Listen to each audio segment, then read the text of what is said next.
Hi, so this is a review for the Cuisinart Burr mill coffee grinder, model DBM8. I don't know what changes with the model number because this is actually the second one that I've owned. My first one is still running after about a decade. I'm going to have one at my camp and one at home. I like these so much that I already have a Black & Decker unit at home, but the Amazon subsidiary Woot had a deal, so I bought a second one.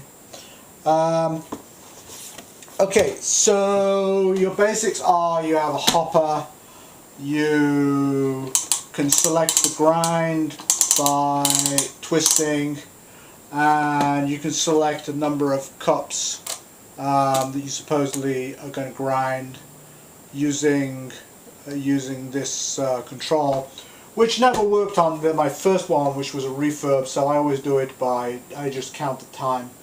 But this one does work. I gave it a try. So in here right now we have the holder from the old unit, and you can see that the specs changed so little over a decade that I could switch between the two.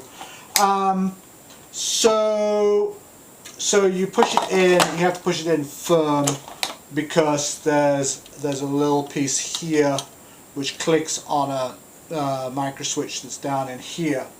Why do I bother telling you that? Well, the one thing that can happen with these is that if you get a build up around here or around the edge, it stops you ramming the whole thing home. What you gradually learn is to push it in hard when you're starting and let the coffee grinder stop before you pull it out, and that stops stuff spraying out and filling the rim. And that's probably why they give you a brush on the scoop. So one of the things I like about this compared to my Black & Decker unit is, well, it holds more coffee in the beans in the hopper, and also it's less prone towards jamming. By jamming I mean that the beans just stop flowing down. The only time it happens with this model, well, these models, is with the French beans that I use, which are kind of sticky, and sometimes they will kind of like form a mass, and you just have to shake it and it frees up.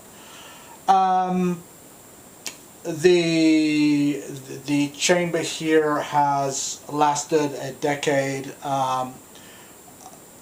I've banged it a few times, and it's not going to last forever because you can see that I've chipped it. But hey, you know, it's had a good run, and you can buy a new one. Except that it would probably cost more than what I paid for this.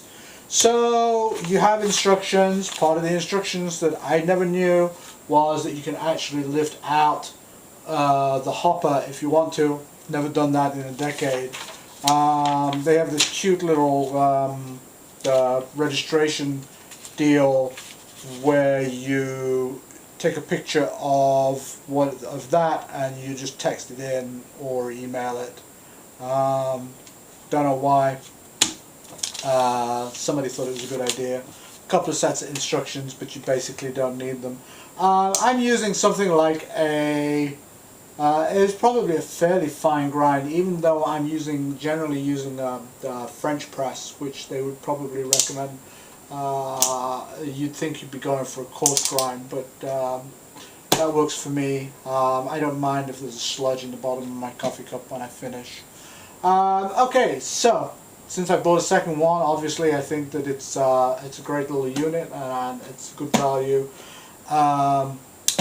So thank you for watching the review, and if you found it useful, then please click yes to indicate that in the text version, and thank you.